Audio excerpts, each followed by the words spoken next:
past 5 years, we have witnessed the birth of countless excellent teams and players in all 5 major regions. They are still remembered by us to this day. At the same time, we also remember our fans who loved us from the very beginning. On the occasion of this 5th anniversary, let's turn back the clock to the starting point of PUBG Mobile Esports, the Southeast Asia region, where all the stories began. As the first world-class event, PUBG Mobile Star Challenge gathered professional players from all over the world. With continuous development, the 2019 PUBG Mobile Club Open Global Finals is undoubtedly the most exciting event. 2019 Fall Split Global Finals, ladies and gentlemen, give yourself a round of applause! Among the countless rising stars, one shined particularly bright. Bigatron Red Aliens, a team from Indonesia, Bigatron Red Aliens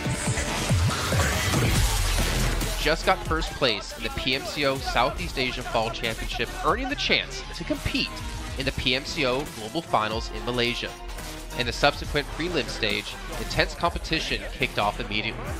And finally, they advanced to the Grand Finals in second place. BTR demonstrated impeccable strength in the competition.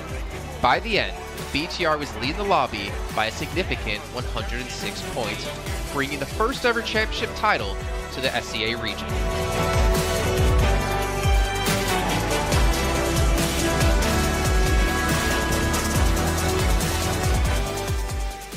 Di saat itu siapa yang nggak kenal dengan nama Bigatron gitu? Tim yang punya segudang prestasi, mereka juara dunia di PMCO Global Finals tahun 2019. Mereka banyak banget melahirkan pemain-pemain berbakat, Zuxi, Luxi, Ryzen, Microboy. Terus habis itu Zuxi, Luxi juga saat mereka menjadi juara dunia, mereka berada di masa prime-nya mereka banget. PUBG Mobile Esports always strives to develop and grow year after year. That's why we made sure to continue the support and build the SEA region. In 2020, the improvement of the competitive schedule introduced the World League, which later became the World Invitational. We also launched the PUBG Mobile Pro League, where even more outstanding teams joined the competitive stage. In the 2020 PMWL, BTR once again clinched the championship in the East. This had given Southeast Asia the title of the strongest region in the world.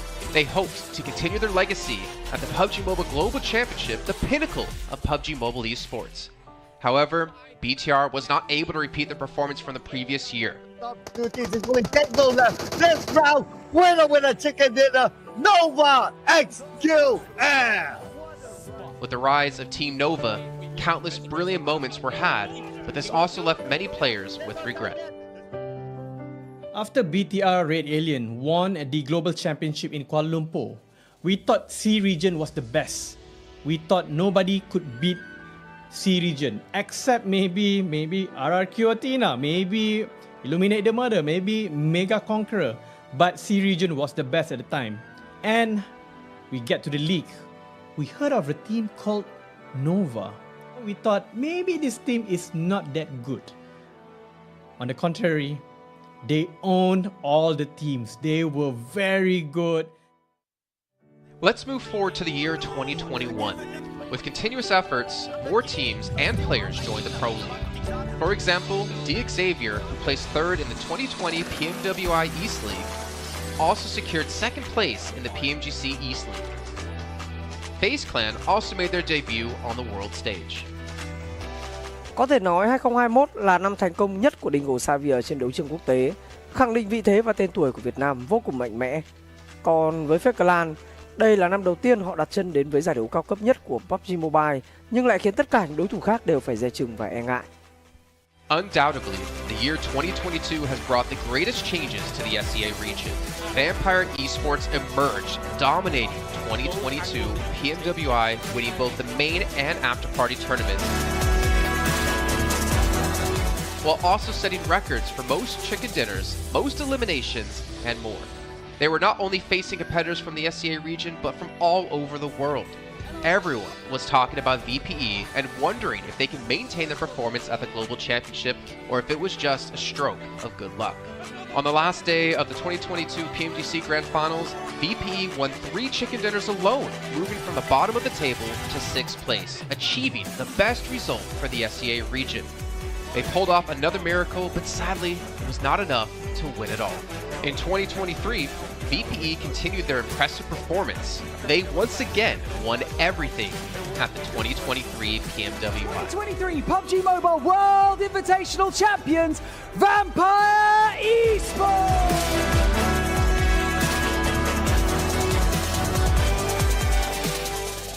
ก็ย้อนกลับไปในปีที่แล้วนะครับเอาจริงก็ผมมองว่าน่าจะโอ้โหไม่มีใครที่จะมองว่าทางฝั่งตัวแวมไพร์จะซักเซสได้ถึงขนาดนั้นนะครับเพราะยุคนั้นเหมือนทุกคนจะโฟกัสไปทางฝั่งตัวอินฟินแล้วก็เฟซแคทที่มีแบบว่าผู้เล่นดังๆนะครับแล้วก็ถ้าจำมันได้เหมือน PMGC ปีล่าสุดมากินไก่แบบเบิ้ลติดๆกันในวันสุดท้ายเหมือน เอาจริงน้องๆก็เคยบอกเลยว่าเฮ้ยเราเครียดกันไปหรือเปล่ามาเป็นตัวเองดีกว่าเล่นแบบปล่อยจอยได้แบบจอยเลยสุดท้าย3 จะติดจบอันดับ 6 ของโลกซะอย่างนั้นนี่นะครับแวมไพร์สปอร์ตเหลือเชื่อจัด But don't forget, Alter Ego, an Indonesian team, showed a very strong performance by winning the Super League twice. The SCA Super League was an upgrade to the previous championship, which by many is considered to be the most competitive league in PUBG Mobile. They could potentially become the next legend of the SCA region. Untuk dibilang legend, gue rasa belum sih untuk Alter Ego. Walaupun mereka sempat ngedapetin back-to-back champion untuk di PMSL 2023, itu menurut gue hanya sekedar untuk ngasih pembuktian gitu bahwa Indonesia tidak kehabisan pemain berbakat. Ya mungkin contohnya Rosemary gitu. Datangnya dia ke Alter Ego tuh bener-bener jadi ujung tombak untuk Alter Ego. Dan gak berhenti di Rosemary. Masih ada Alpha juga yang didatangkan oleh Alter Ego untuk mengisi kekosongan atau kekurangan dari Alter Ego. Dan gue rasa PMGC 2023 ini akan menjadi ajang Global Championship pertama gitu untuk Rosemary dan juga si Alpha. Jadi wajib banget kita nantikan performnya mereka di PMGC 2023. Dan please di notes pastikan tonton Alter Ego sampai akhir. Of course, there are many more teams we haven't mentioned, but these teams will all take part in the 2023 PUBG Mobile Global Championship. So what do you think? Who will be the ultimate winner in this year's PMGC? Will they be from SCA? Well, there's only one way to find out. Greetings, PUBG Mobile players! The long-awaited Frost Festival is about to commence. In the new version 2.9, we'll be introducing battles filled with a frosty atmosphere. Snow Battle is coming to town. Furthermore, you'll also get to experience updates to World of Wonder and Classic Mode. So let's dive right into it. In the Frost Festival, we'll be bringing you a series of snow-themed content, including a new Snowy Village-themed area, fun interactions with snow pals, and snow-themed items for more gaming fun and excitement. When Miraculous December comes, the Frosty world will undergo some magical changes. Stay tuned for updates. Don't miss out.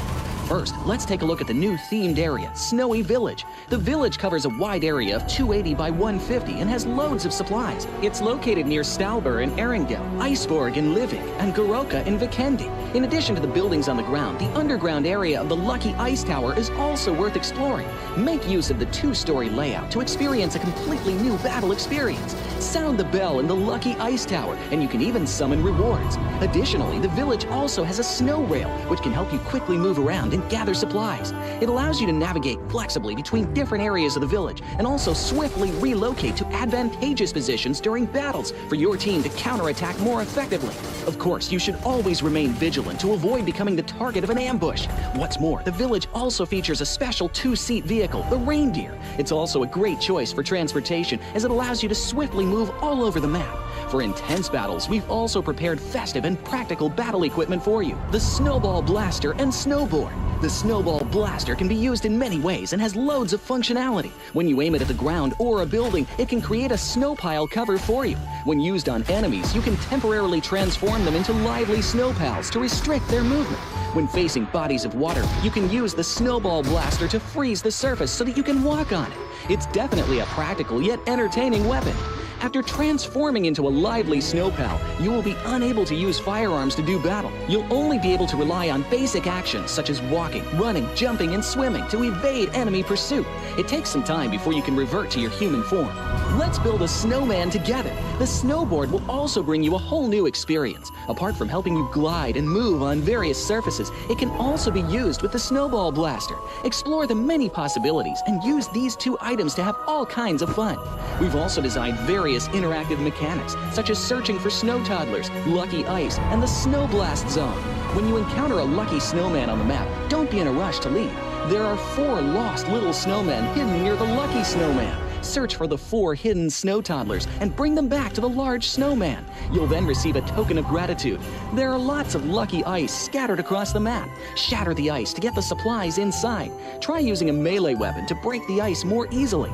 Furthermore, you'll find that snow has engulfed some red zones on the map, and the falling snow will bring about many interesting effects. Players within a snow blast zone will be transformed into a lively snow pal if they're hit by the snow. If the snow lands on the ground, a snow pile cover will be created. In this World of Wonder update, we'll be introducing a brand new transformation skill gameplay and a catch me hide and seek gameplay for you to enjoy the transformation skills to the fullest. Of course, you can also use this skill to create more interesting creations. We've also added a Snowy Village map template to celebrate the Frost Festival with creators. Additionally, we've also made some updates and improvements to gameplay devices, game parameter settings, and the editor. For more details, please follow the official PUBG mobile community. We'll continue introducing the latest WoW content to everyone. As for Classic Mode, we've also made some improvements to vehicles, firearms, creation mode, emotes, settings, and more. First, we've enhanced the designated marksman rifles. Some DMRs can be equipped with the full auto mod to fire in full auto. We've also improved the attributes and handling of some vehicles to enhance your driving experience. We've also added a new garage mechanic. From now on, you can choose your dream ride during matches. Meanwhile, we've also added a custom SFX adjustment feature. You can adjust the volume of some sound effects to whatever best suits you. As for creation mode, we'll be introducing some quick view features for watching the victory dance and fireworks displays and the new Frozen Kingdom themed performance in order to provide players with more possibilities for creative content. Furthermore, we've expanded the emote backpack. Now you can equip more emotes before entering the battleground. That's a wrap for the main content in this new version. In addition, new content will be added to the popularity battle event, Metro Royale, and season rewards. For more details, follow our official PUBG mobile community. Snow Battle is coming to town. Winner, winner, chicken dinner. In 2020, while the eyes of most PUBG Mobile viewers were focused on Southeast Asia as well as other regions, there was one region in particular that went under the radar, the 2020 EMEA League. Numerous teams from different regions were fighting for a spot in the 2020 PMGC. Among them, the teams from the EU region were the most dazzling. Kanina Power, which had previously won 3rd place in the 2020 PMWL West League, managed to break through and eventually won 6th place in the 2020 PMGC. Class Dilge Athletics from Turkey also successfully took 8th place. For the entire EU region, this was a great start, and in the future, the EU region would grow into an even stronger region. The EU region seems to have endless potential. They always have a number of astonishingly talented newcomers. In the 2021 PMWI, in addition to the veteran team Kanina Power taking 2nd place, the newly reorganized team in 2021 Next Ria Xenox in the smokes, the solo by themselves. surprisingly won 3rd place. The EU region seems to just have endless potential. There's always a number of astonishingly talented newcomers coming up through the ranks, developing their skills, and in 2021 at the PMWI, you had some of the veterans there for sure. Kanina Power taking 2nd place, an incredible performance coming through from them to get that 2nd place. But not only that, you had the reorganized team for Next Ruya in 2021 who won PMPL Turkey. They came 1st in their region and then were invited on the back of that to the PMWI West to take 3rd place. So these new talents working as this new roster at the time, a phenomenal resurgence there, and there's so much more left in the pipeline, I'm sure, for this region. I'm really excited for what the future has, and I can't wait to see what they've got. In the 2021 PMGC, teams from around the world gathered once again. First of all, worth mentioning is that among all the participating countries in the grand finals, Turkey had the most with 3. Among them, teams like S2G and Next Ria finished 4th and 6th respectively. This was a massive achievement. The efforts of the EU region are constantly bearing fruit. Now they just needed an opportunity. 2021 yılında Dünya Şampiyonası istediğimiz gibi başlamıştı. Çünkü West aşamasında 3 takımımızı birden ilk 6'ya sokmayı başardık ve büyük finallere 3 takımımızı göndermiştik.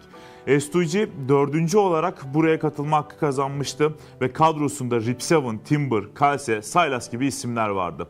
Büyük finallerde ne yapacağını çok fazla kestiremiyorduk temsilcilerimizin, çünkü dünyadaki takımların iyi performansları söz konusuydu. Büyük finallerde temsilcimiz S2G 4. olmayı başardı, Nexu'ya 6. olmayı başardı. Maalesef Fenerbahçe ilk 8'in dışarısında kalmıştı. Ama bu takımın ileride çok iyi şeyler vaat ettiği konusunda herkes hemfikirdi. Next, let's go directly to the 2022 PMGC. At a time when everyone was focusing on whether Nova could win 3 consecutive championships, a team that was not originally a favorite to win was about to become the focus on the stage. S2G performed consistently in the first 2 days of competition, always maintaining a position at the top of the leaderboard. And on the final day, S2G changed its conservative tactical strategy and sought to gain more elimination points in the last few rounds. And in the last round, S2G secured the championship with 15 elimination points. Champion of 2022, it is S2G! They finally broke through and made history for the EU region. 2022 Dünya Şampiyonası bizi büyük zaferler getirdi. Tabii ki Dünya Şampiyonası başlamadan önce bu zaferlerin geleceği konusunda çok bir fikrimiz yoktu. S2G kadrosunda bazı değişiklikler yapmıştı. Takıma yeni katılan oyuncular vardı. Özellikle Reis ile birlikte takımın form seviyesi gerçekten çok yüksekti. 2022 Dünya Şampiyonası finallerine 2 takım göndermeyi başarmıştık. Bir tanesi S2G, bir tanesi Fireflux. Maalesef 2 takımımızın kaderleri birazcık farklı oldu. İlk günden itibaren S2G sürekli olarak zirveyi kovalarken Fireflux için işler iyi gitmemişti. 3. gün geldiğinde S2G güzel maçlar geçirdi ve şampiyonluğu Türkiye'ye getirmeyi başardı. Bu Türkiye e-spor tarihindeki en unutulmaz başarıydı. This year, the EU region has continuously produced even more strong teams. First of all, G Gladiators won first place at the 2023 PUBG Mobile Pro League Spring Regional Championships and third place in the 2023 PMWI. Veteran teams like Next Ria and Canada Power have been performing better and better this year and successfully qualified for the 2023 PMGC. Subsequently, hot recent teams like Mad Bulls, BRA Esports, Major Pride, Melise Esports, Demorte, among others from EU, have also successfully gotten a spot in PMGC. They all look forward to continuing the success of the EU region in 2023. There are many questions surrounding PMGC. Will S2G successfully defend their championship? Will another EU team lift the trophy? Could it even be a team unexpected to win it all? Let's witness it together in Turkey.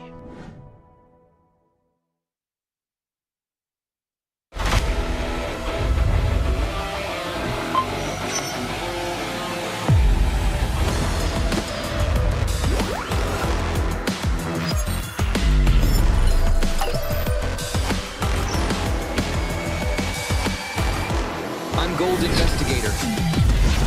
Join the Investigator team and let's protect the game's fairness together. 2023 Popularity Annual Gala event tutorial. Hey there, welcome to the 2023 Popularity Annual Gala. We've introduced a brand new competition and upgraded rewards. You will have to go through 10 rounds of 1v1 matches and compete to become the first ever PUBG Mobile Popularity Annual Gala champion. So let's get right to it. New competition, ladder competition. The Popularity Annual Gala event will be utilizing a new ladder promotion system. Players' initial ladder grade will be determined by their battle points at the end of the first round. Ladders are divided into 6 grades: Triple S, Double S, S, A, B, and C, with Triple S being the highest. Ladder promotion rules. Players are ranked based on the popularity they gain during the battle period. For rounds 1 to 9, the ladder results are settled at the end of every round's battle. Apart from ladder grade C, each ladder has 100 spots, with the top 20 promoted, the middle 60 retained, and the bottom 20 demoted. If you're trying to move up the ranks, be sure to stay within your ladder's retained threshold or higher before each round is settled. Additionally, ladder grades can only be promoted or demoted by 1 grade at a time, so your performance in the assignment round is crucial. Be sure not to miss it. Final showdown. Based on the rankings from the previous 9 rounds, round 10 will be the decisive showdown to determine the final rank and ladder grade placement, including the champion of the 2023 Popularity Annual Gala, who will emerge as the ultimate winner. New exclusive rewards. At the end of round 10, rewards will be issued based on the player's ladder grade and final rank. For outstanding players, they will receive exclusive rewards that can showcase their supreme honor both in and outside the game. In-game rewards include the honor title, honor name tag, and honor avatar frame, which are sure to make you stand out. Moreover, there are also physical trophies, interviews, custom-made popularity gifts, official social media promotion, game exposure, and other exclusive honorable rewards. Gain global renown both in and outside the game. What are you waiting for? Participate in the 2023 Popularity Annual Gala now.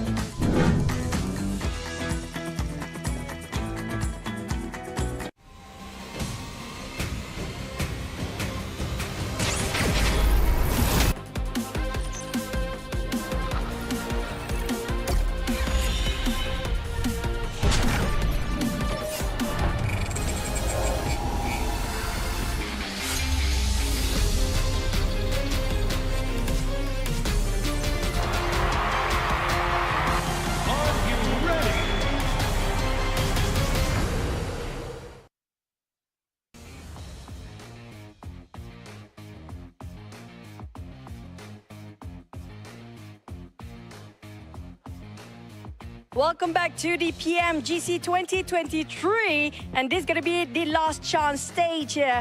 And I'm live in Malaysia, Battle Arena PJ, with me none other than Potato coming out from Alter Ego. Now starting off our questions and brief interview for the day. Now, for Alter Ego, you guys were PMSL champions back-to-back for 2 seasons, but it feels like there's a lot of challenges for you in the PMGC League stage. What was the biggest difference if you compare during the PMSL and even the PMGC now? Oke, jadi buat Alter Ego sendiri, kalian itu back-to-back champion di PMSL dan sekarang kamu berada di survival stage PMGC. Jadi apakah perbedaan di antara PMSL dan PMGC itu sendiri? Oke, kalau perbedaannya menurut kita sih dari segi adaptif di tim-tim global ini ya. Karena dari segi adaptif atau adaptasi mereka sangat-sangat kuat lah. Jadi mereka nggak ada patokan mau gameplay gimana, jadi mereka menyesuaikan dari segi gameplay. Okay, if you ask me the difference between PMSL and PMGC, most of the team at this PMGC, they know how to adapt with the situation. They don't have like one specific play style or they want to play passive or aggressive. No, they're not doing that. They just adapt with the situation and improvise from there. So I guess that's the biggest challenge for them as well then.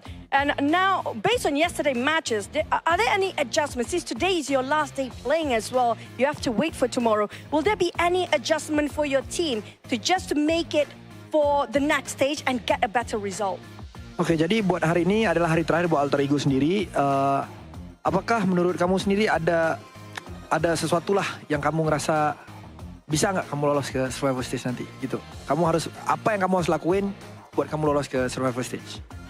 Apa yang harus kita lakuin sih pastinya lebih ke mematangkan kesalahan kemarin ya. Jadi kita belajar banyak dari kesalahan kemarin. Kita benar-benar adjust lah untuk hari ini karena hari ini kita terakhir bermain dan grup green besok masih grup red dan yellow masih bermain. Okay, so for me from Alter Ego, we want to do our best. We already touch up our mistake. We already learn from the past, and yes, of course, today group green and versus red, but then red is gonna play in tomorrow. So I think we're gonna perform really well so that group red is not gonna qualify easily to the last chance. Now I'm gonna touch that for a bit more. Since you mentioned about your mistakes yesterday, and it's so hard to actually identify your mistake in a very short time, can you state out some of the mistakes that's quite major for your team? Ya, kamu ngomong-ngomong, kamu ada ngomong tentang permasalahan yang terjadi lah, mistake-mistake terjadi. Bisa nggak kamu cerita sedikit aja, apa salah satu contoh mistake-mistake yang terjadi di kemarin hari? Mistake yang kemarin terjadi sih kita belum expect sama keisengan Semnan ya. Jadi benar-benar dari semua map kita benar-benar deket sama dia dan lumayan mengganggu gameplay kita lah. So the things that I don't expect is the playstyle from Sem9. So that's the mistake that we learned back then is because of our drop spot in every map is quite near with Sem9, and yeah, we don't expect these things gonna happen, and yes, they give us so much trouble. I mean, that's the unexpected to be happening on the global stage, definitely now. You mentioned about Sem9. Are they one of your greatest threat when it comes to this stage, or will there be somebody else so far? Kamu ngomong Sem9 nih, kamu mention Sem9. Apakah Sem9 itu salah satu tim yang kamu ngerasa PR terbesar kamu ataupun ada tim-tim yang lain? Enggak sih. Karena emang kemarin iseng aja, kita nggak expect dia bakalan main se-iseng itu. Okay. So basically, it's not really Sem9 is our biggest threat, but then we just don't expect they're gonna play like that. Okay, we might have more surprises for today, by the way. With tight points among the teams, and you still have a great chance to make it to the last chance stage. What's your focus to improve your rankings since today is your last day? And what do you think is the most important outcome for today's games? Oke, jadi kalau kita lihat dari point system, poin kalian itu tidaklah terlalu jauh untuk kamu lolos ke ke last chance. Jadi, apakah fokus terbesar yang kamu mau fokusin hari ini supaya kamu bisa lolos ke last chance? Kita lebih ngemaksimalin tiap game sih. Jadi, kalau tiap game kita mendapatkan hasil yang bagus, poin juga bakalan ikutan bagus juga. Jadi, kita fokus game per game. Okay, so basically we're gonna focus on each game. We're gonna focus on our first game first. It's because of I believe if we focus on each game, the point will come afterward. So we're just gonna do our best in every single map so that we're gonna maximize our point. I agree. It's one step at a time, one thing at a time as well. But we're done here on Stage Live. We're going to toss it back to the casters. Good luck, all the best for all the teams out there competing, especially when it comes to Green Group. Today will be the last day performing, and the next day they have to just wait it out. We're just going to toss it back to the casters. Casters, take it away.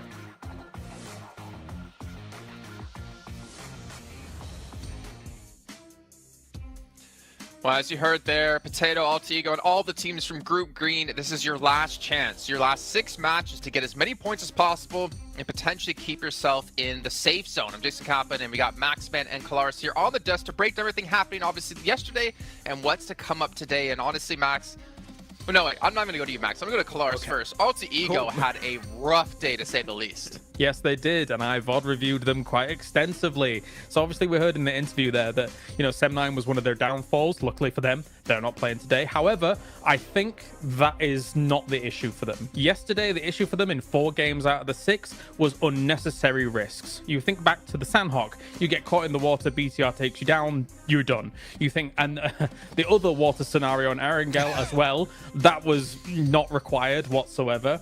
The first game on Erangel, where they're coming late to the circle, they're trying to go for a central spot. You're too late. Try and play edge instead. Again, another unnecessary risk. And then finally, Sem9 on Erangel being able to take them out when they're trying to find cars, right? So all of these unnecessary risks that they're taking could be easily mitigated if they're just playing a bit more mature PUBG Mobile and trying to play a bit more of a controlled style. Well, there you go. Before we can hop into some more analysis here, Max, I know you're just ready to talk. Got to remind you guys at home about the Infinix GT10 Pro official smartphone here at PMGC 2023. And while you're on your new lovely device, make sure you check out TikTok with the tag PMGC 2023 to find out some stuff behind the scenes, hopefully some interviews, hopefully anything for you guys to watch. And of course, if we do post about the event, make sure you use the hashtag as well. But Max, as you heard Kalaris break down Alter Ego, there's another team out there we really have to focus our attention on, a team who had a special invite into the group stage. It's G Gladiators. I don't know. I don't know if I want to talk about them. I'm making you talk about them. I don't know if I want to talk about them. I mean, Gladiators, we expect more, right? I still believe in the Gladiators cheese. They're going to cheese until the very end here, Jason. They're going to maybe qualify to the survival stage, to the last chance, should I say, with just a few points. But I want to look onto other teams possibly, because we got also a big shift of groups, right? And one of the few teams that's been added to the mix today that I'm especially excited to see play is going to be Enigma Galaxy. They played exceptionally well back in their Group Red, and especially with Coops, he was the second top fragger of his group. One of the best pickups, I would say, in the entire year of PUBG Mobile eSport, right? With how they are able to take these fights now, how aggressive they are. I'm especially interested to see how they're going to fight for their spot in Pachinki on Erangel against, I believe it's Deep Xavier, how that really unfolds. But Enigma Galaxy has to be one of the teams that everyone is looking at to qualify for the grand finals, so they're a very big favorite for me here going in these matches. I'm hyped for them. I'm also hyped for Duxan as well, because South Korea, let's go. Here we are. Oh. They're awesome. They're awesome. And I mean, to be fair, they had a great start to their group initially, and they kind of fell off slowly as time went on. But I've said it multiple times, as South Korea constantly gets more and more days, more games on the board, they're great at assimilating information. All of their teams, all of the teams that qualify for PMGC. So I'm hoping for Duxan to prove big here again today. That was great analysis about Gladiators, by the way. I was going to say, well, that's great stuff to talk about, obviously, Enigma Galaxy and Duxan. But, Max, I really want to hammer home about Gladiators here. My attention actually are over towards potentially Inco Gaming, because obviously they've seen their brethren teams of Alpha 7, of Loops, of Influence Rage perform pretty well. I'm curious to see if they can rise up and be another Brazilian strong power team. But also, and Hyper, because the roster they ended up fielding in Group Red wasn't the roster they ended up fielding in Americas, or the team they ended up fielding in North America PMPL.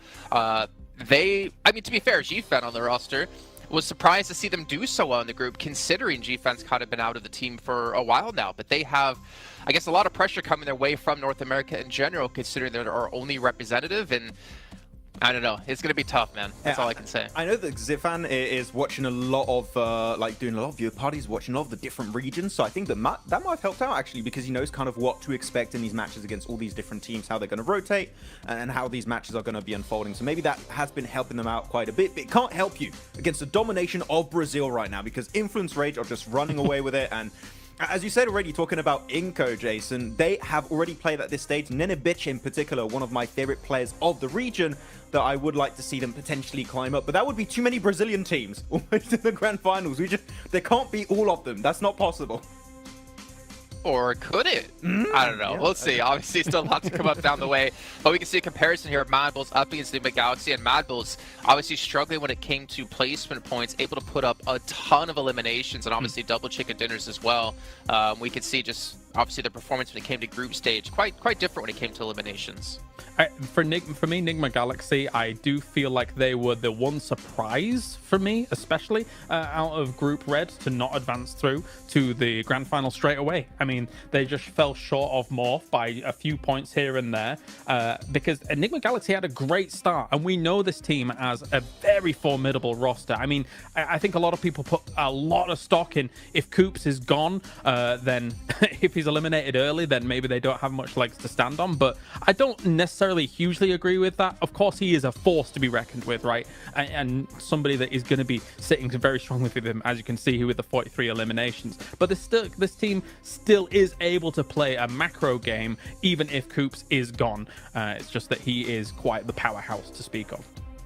I mean, thinking back to PMWI, Max, we did see Coops kind of be similar to Nomi, similar to Matic. He was kind of off by himself, but also the funny thing was he was the tip of the spear, it seemed, in most parts. He would be like the first one to cross the rows to get position for his team, but he'd be so confident and so successful to be able to do that it allowed Enigma Galaxy to kind of adapt their style quite a bit to how Coops can perform to his best. If you're Enigma Galaxy, you don't need an IGL. You just need to, Coops is engaged, we just follow Coops.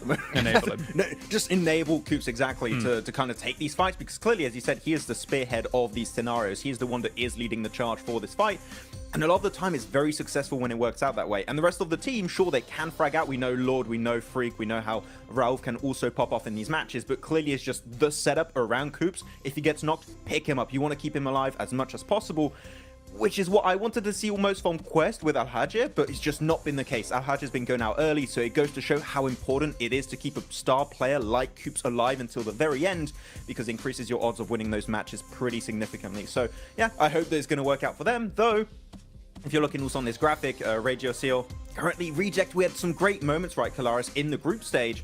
They've been a little bit invisible currently at the start of this tournament. There's still a bit of time for them to come back and hopefully qualify for the last chance, but Reject have not had the start I was expecting, and that might be also off the back of that long break between Group Green and now this point of the tournament. Honestly, I have a bit of a grim outlook for Group Green, in my opinion. We'll also take a look at some of the highlights, because, I mean, you've got 6 of their teams not able to make it happen yesterday, right? I think Alter Ego was the top out of those 6 teams with 22 points, and that's kind of why I focused on them a little bit in my VOD review from day to day, because I do feel like Alter Ego is the one that can try and get out of that rut that Group Green has put themselves in yesterday, because it is their last chance today. So much so that I do believe that Alter Ego will make some big changes coming in today. Like, for example, I think that they're going to go north on Sandhawk because N-Hyper goes down towards Camp Charlie, which was a backup drop since they moved away from that northwest island, for example. So we'll see if that actually pans out here today. But yeah, I think they've got a tall mountain to climb as Group Green today for the most part.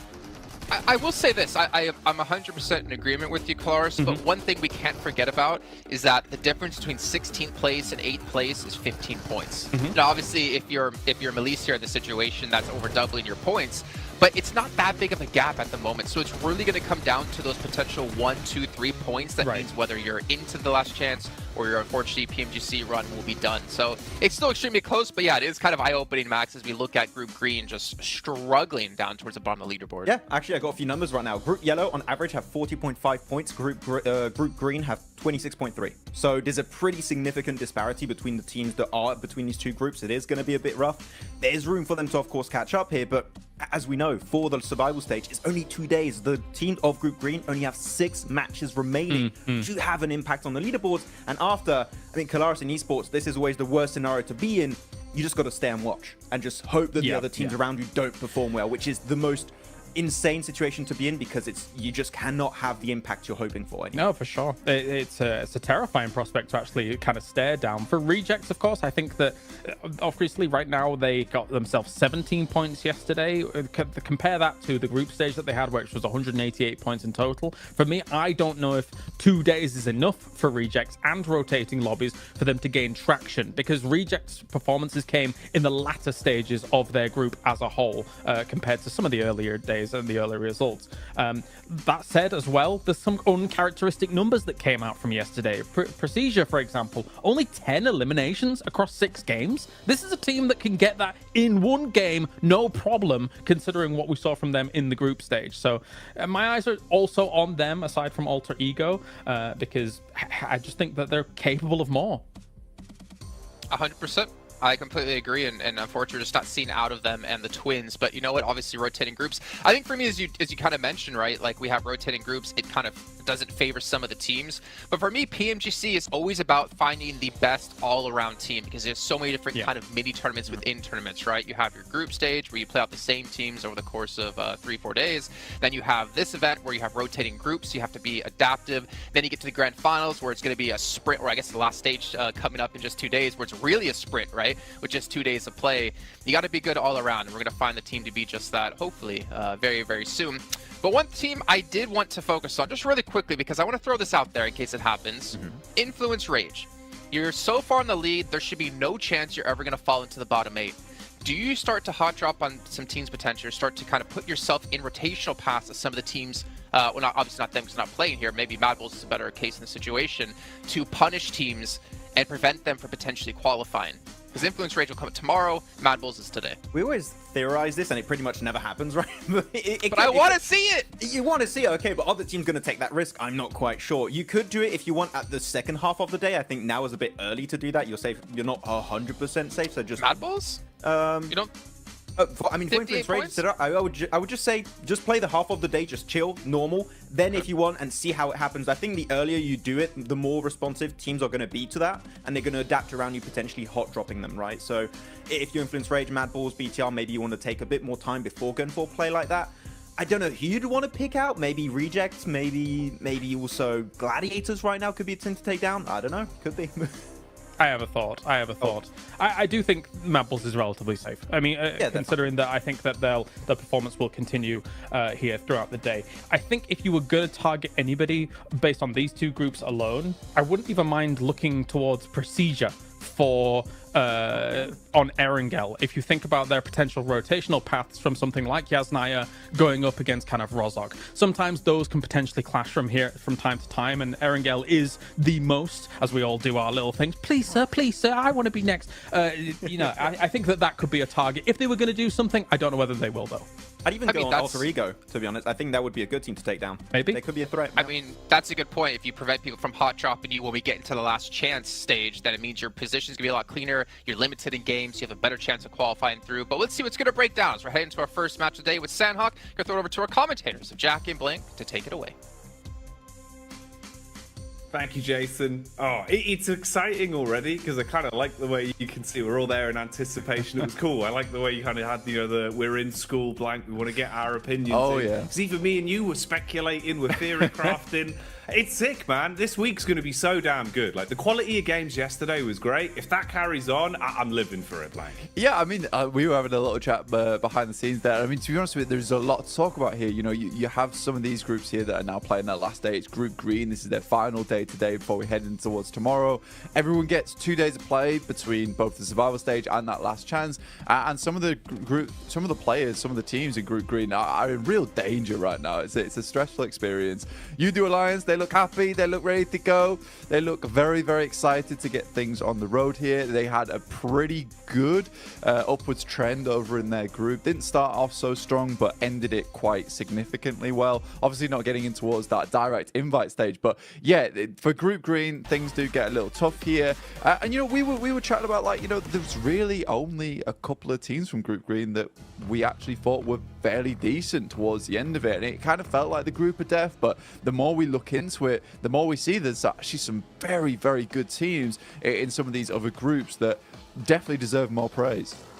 Absolutely. I think that's sort of the speculation that we had when we came to this agreement, you know, like looking back on it, in retrospect about the rose-tinted goggles or green-tinted goggles, really, the upper echelons of that group were absolute masterclass, right? Even Reject Tokyo couldn't be lumped in with that, with how well they were playing over that week.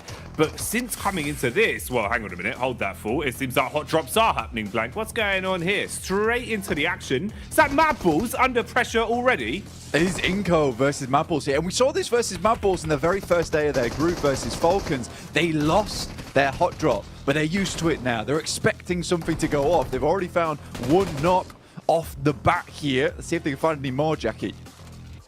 How far can they go with this then? Fleek getting the reload off instantly, trying to assess the situation. Now, Mad Balls always feel like they were hit with pressure on Sanhok. Even back in regulation of Group Green, they were being tested for control.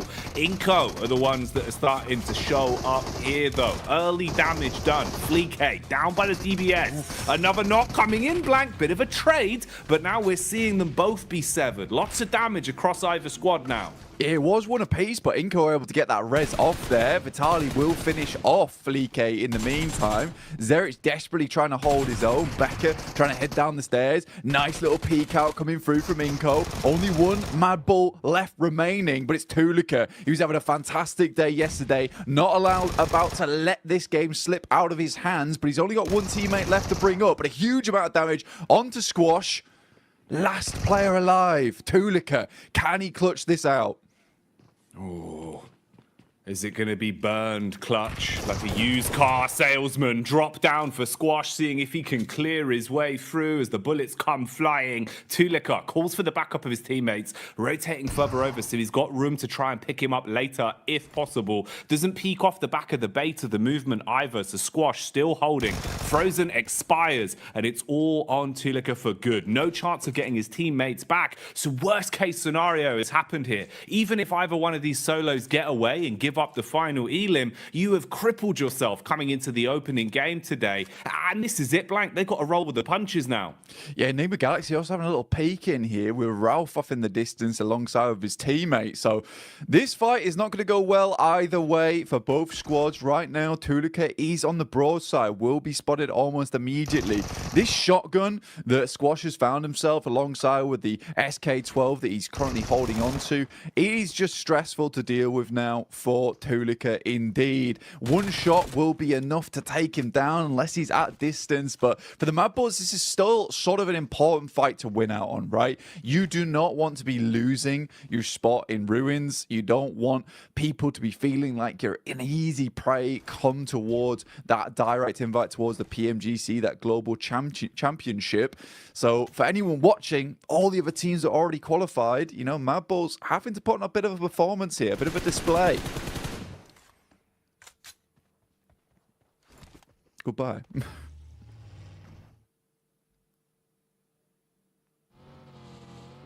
And with that, Tulika will move onwards. Ralph takes out the final player there from Inco. Difficult stuff ahead now for Tulika himself. Be moving forward here, Jackie. Oh man, that is a rough way to start this off, Blank. You know, we're coming into it thinking that we have time to speculate, give a bit of a lay of the land, if you will, for our viewers at home. We got Jason's favourite, just what he ordered, you know, fresh from the oven there, the hot drop specialty.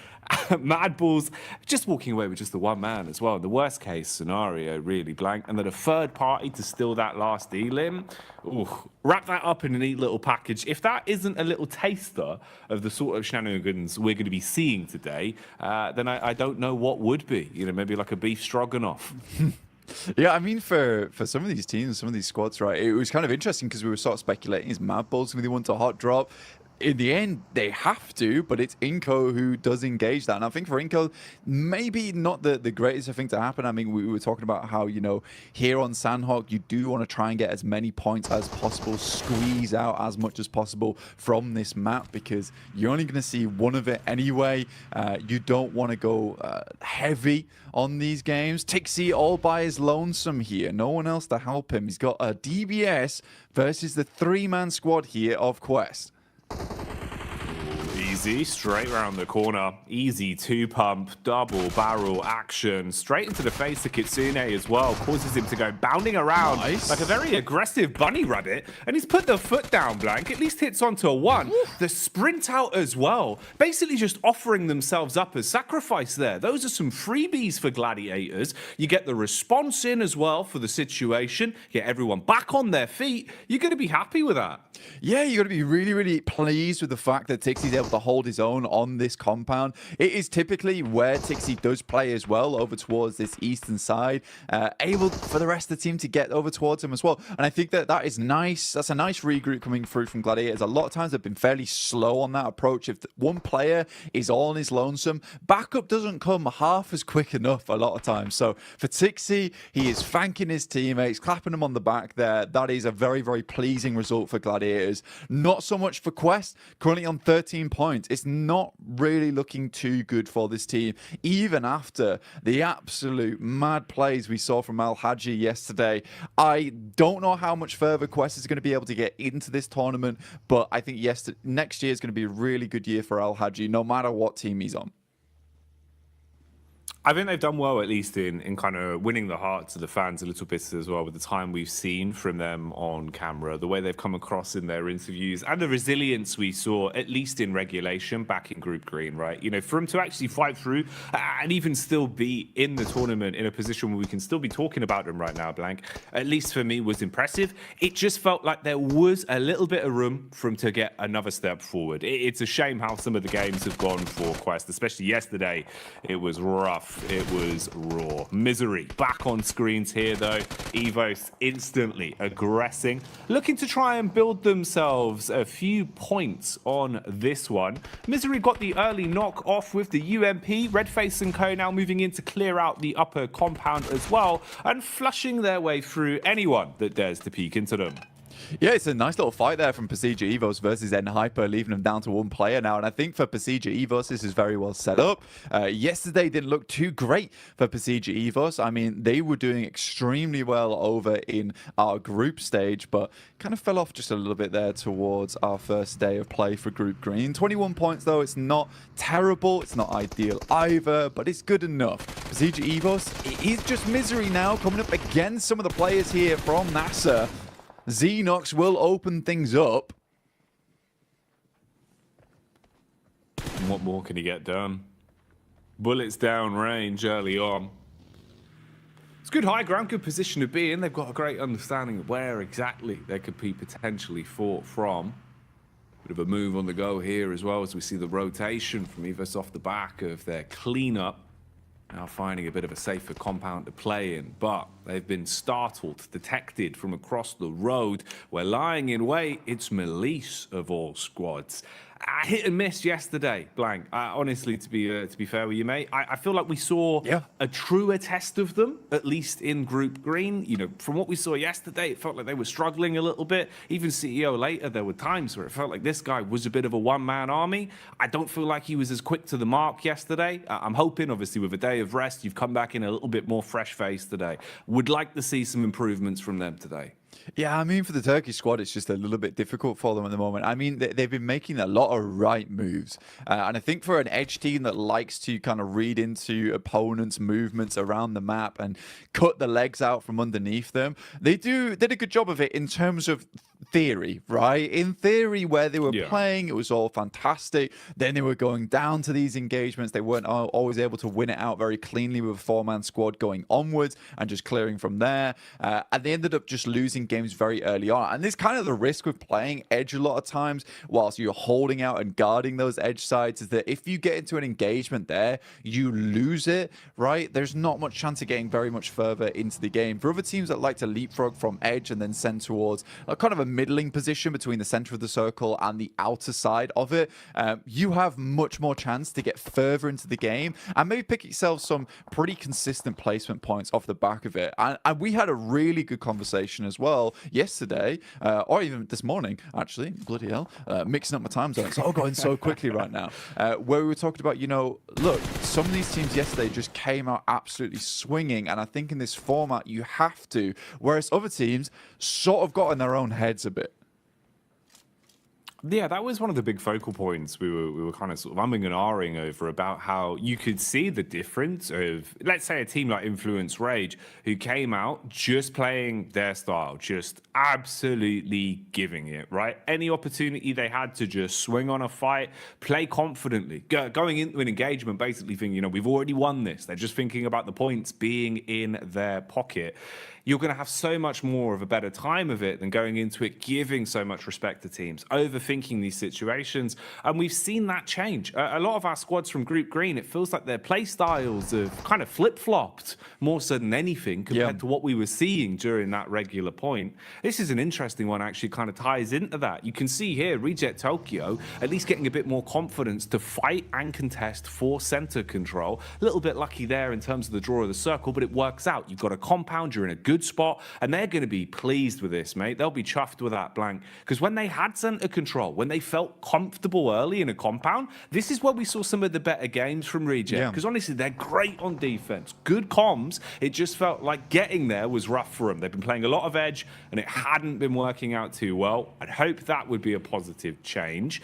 Bit of a fight potentially developing here as well. You've got the push up the hill. Focus is drawn from NASA towards the backside, but a few bullets whizzing on by. Room for a bit of a scrap here. Yeah, I think for Enigma Galaxy as well as NASA, this is a case where potentially Enigma Galaxy will just think about just swinging wide of this, potentially trying to get in underneath towards Painan. I think Enigma Galaxy is a team that is very well known for some of their more smart rotations. A little bit of a scout there from Ralph. He's in very much danger now of taking a knock. Luckily, the vehicle is going at a strong 90 miles per hour. Alter Ego zooming in towards where Reject is playing. Already Octa gets taken down here. They try and take control of one edge, but Reject has penned them in, locks them into one location. Now the nades can start to come through. There's a lot of damage off the back there. In the meantime, Duxan does take down Ralph. We talked about him earlier being very, very low. Pins pulled on the nades for Alter Ego, looking to see if maybe there's a way they can defend themselves with these bad boys. Problem is, they've already taken so much damage. Reject Tokyo setting themselves up. They're trying to reset in terms of the defense and readjust what positions they're playing from so they can support each other a little bit easier. There is nades in play as well. Reject Tokyo normally very good on lining up those double nades. That could be something to come back towards. For now, we'll see what's happening up on the hillside as well. There's been a bit of commotion here. Teams have been making their presence known, and that high ground control is going to be worth its weight in gold the longer this one goes on. So pressure being applied there. Rotation coming in as well. You've got Alliance on the move as they start to make their way over. Drop in the smoke so they've actually got some cover to work with. And you'd need it because Melissa are close by and they're eagle-eyed, Blank. They've got eyes like a hawk. Yeah, for Yudu, this is probably one of the toughest rotates currently happening on around the map, where they're sort of locked in between DX as well as Malise Esports, and DX has a fantastic control of his high ground. Something we saw a lot from them yesterday is identifying some very strong positions on the map, but also being really good at holding them down. Not necessarily always in compounds, just in certain areas of the map where they have that high ground control. They can play around a little bit of hard cover and go from there. Circle moves very hard towards that north side. Now, that is a little bit of grace given towards MB Esports. They can use that to their advantage. You do Alliance, they take a knock in Flax, and a quick heal goes over towards Fatah there. So very, very immediate response from Yudu Alliance, but I don't think it's going to be enough here. I think they're just caught on with the worst end of the stick out of the lobby. Probably the only team that's going to suffer in the next minute or so, I would say.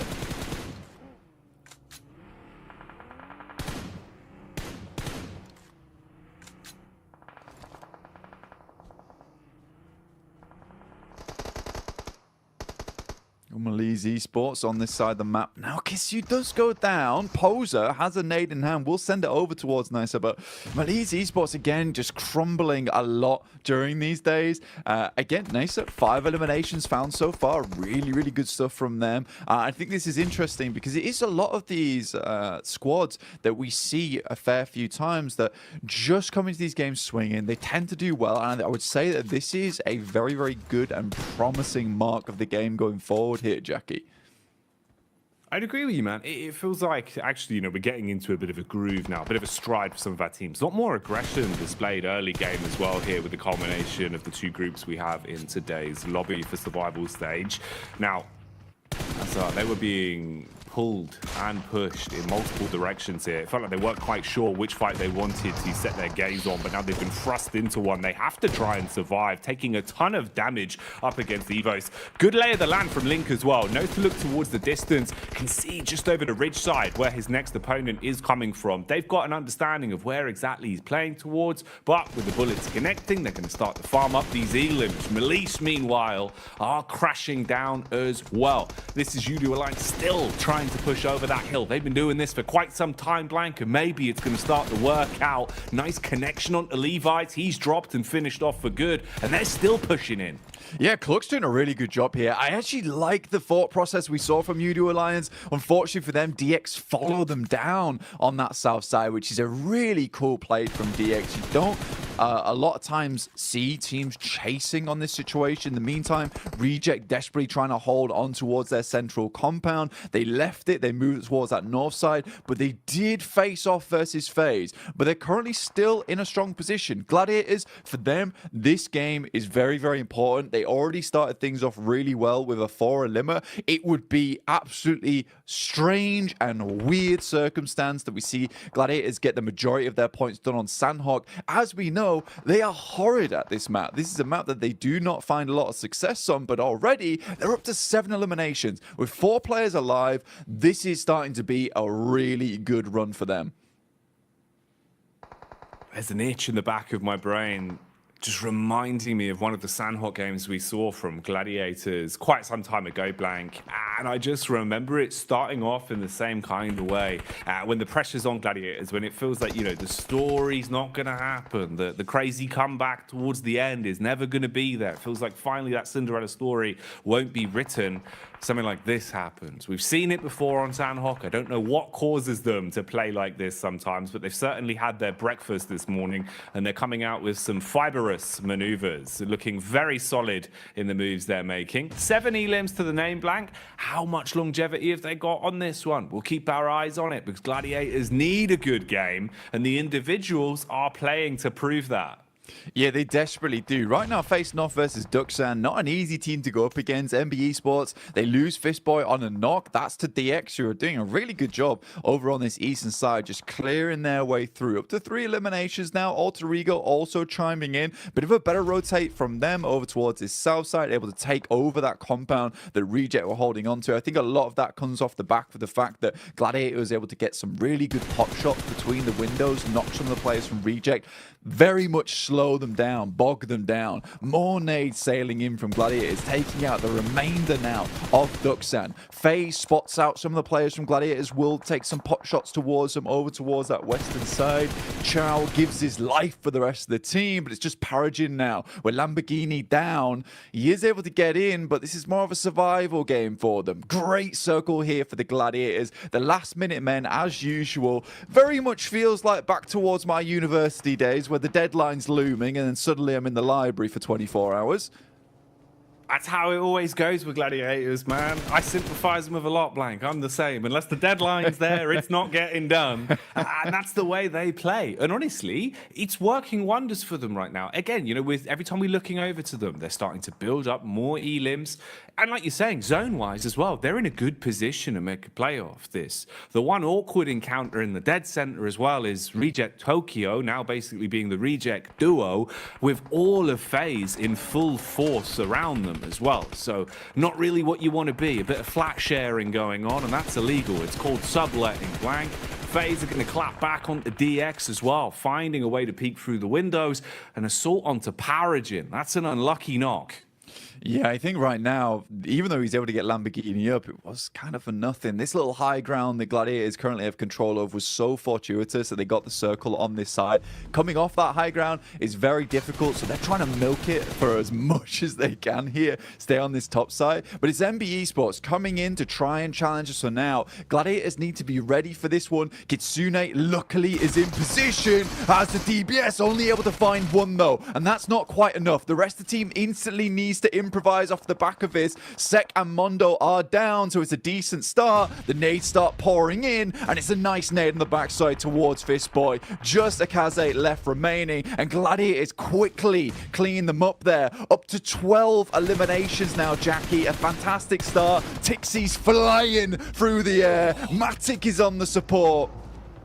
Oh, mate.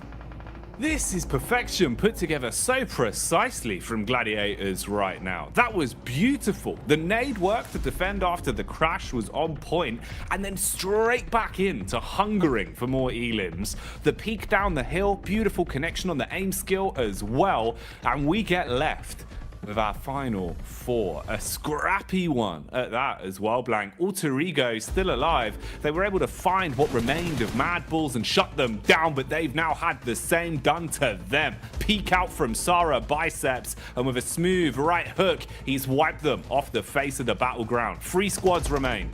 Gladiators currently on the outside edge right now. It's FaZe with a very strong position. Alter Ego still need to work their way in as well, but they went out earlier on. Reject holding on. It's a good little game for them, but for the Gladiators, more points would be absolutely gorgeous for them here. If they could win out this game, they'll send themselves tumbling towards that top side of the lobby after just one match. So 20 points. Realistically, if they can get themselves 25 after this, they'll be very, very safe. It'll give them a buffer. They still will need to put in the work after the rest of the day, but they'll be in so much better stead. And taking that pressure off yourself this early on in the day is so, so nice. Taking the pressure off themselves and applying it to Reject Tokyo. Problem is, though, it's not going to turn them into diamonds. It seems like they will instead just buckle under the pressure. Bit of a peek out here from FaZe, though, as Gladiators encroach further on the compound, closing in on them, using their utility to try and blow Lufa out of the equation. Nade after nade barreling through. Swing from FaZe on the stairway as well. And that connects. Meku left black and blue, down on his last legs now as they first onto him. Gladiators with only a duo remaining, Blank. I think regardless of what happens there, I think Gladiators are fairly pleased with this result, right? Meku was always left behind to try and help the rest of the team get further up. Now it's Matic in a 1v3 scenario. It's going to be very difficult for him to pull this type of thing off. Goes for the pre-fire as the circle starts to push all these players in. Has an idea of where they're swinging. This rock is really nice to play around, but Onzen, he's on the prowl, and it will be found by the rest of the team. Mormon finishes off Matic. Regardless, FaZe picks himself a nice win from a very easy rotate on that north side, but for Gladiators, that could have been a lot more for them. Either way, I think it was around about 15 eliminations they finished that game with the 6 points on top of it. 21 points is just a very, very nice start for them. And you know what? Jason might have been right to bring them up at the start of the day. It's crazy, isn't it? You know, we sit there, Jason brings out all his storylines that you think are never going to happen. And I think we hit the mark for 3 out of 3 of Jason predictions all in one game. So he's doing well today, Blank. He's doing well. Oh, look at the dance. He's happy. He's pleased with that one. I mean, starting off the day with a win here for Mela is really, really nice for him. He's got his hot water bottle in hand as well, mate. Oh, yes. Taking the heat to the next level. This is why FaZe are winning. No, they're bringing the heat in. And they're warm. Exactly, Blank. That's madness. They got the moves inside and outside of the battleground, and they got the chicken dinner to boot as well. Can't turn your nose up at that one. But I think we do have to give a little bit of eyesight over towards Gladiators, looking at the stats in terms of what they got up to on that one as well. Yeah. That's a big gain from them, right? They're actually fragging as well, Blank, which I think makes the world of difference in the sense of confidence. It's what we were talking about way back at the start of the game. At least now, having a high elim game, it should perk you up a little bit. You're not going to feel so somber throughout the rest of the day. Yeah, I mean, the teamwork looked really, really good there from the Gladiators towards the end, and that's what you want to see overall. In the meantime, we're going to send you back over to the other team over on the desk. The Desk team, the best team here. Like FaZe could get their victory on the board here, starting things off strong for Group Red. But to be honest, there's a lot of moving parts and a lot of working parts in this one that allowed quite a few other teams to have some decent results. You know, Max, I know you didn't want to talk about him at the start of the day, but I'm going to make you talk about him now. It's G Gladiators. Okay, you know what? They got himself some wins. I can give you that much, Jason. I think Kalaris was talking about that. The eliminations kind of got fed to them in weird ways, especially that fight versus Quest. Alter Ego changing their drop location to the Eastern Island, and Mad Balls fighting Inko, which means that their rotation path here, Jason, is completely free. Even if you rotate late, you can make it through Trifecta, you can get access to Bootcamp Hill, and off the back of that, they can just start blasting at so many other teams like Duxan, Alter Ego, and get 15 eliminations on the board. They needed those points here because they were in a tough spot before here, and they already doubled their points. They had 20 points before this match, and now extra 21. That is massive for Gladiators. That might be exactly what they need to get themselves in more of a safer position, considering this is their last day of play overall. But another team we have to dive into here is Reject in particular, because the position they had, we were watching a little bit of a disagreement between you and Max in terms of what Reject decided to do as his own tried to center up on FaZe. So I think that they were trying to make the game-winning play, right? Like with some of their moves. They start in Trifecta, they had a 2-2, and they go to the compound, which in our region we see always as a focus point for some of these circles mid-Sandhawk. Now, they realized Alter Ego's coming in behind them. They made a ridiculous blitz through. It was risky, but they actually got a lot of points from it, 8 points in total. That's by the by. Rejects here from this point on tries to leave this compound and go north towards FaZe. I think they already took one elimination off of FaZe, so they knew that they were weakened, or in a weakened state, but it was very slow, very unsuccessful trying to breach the position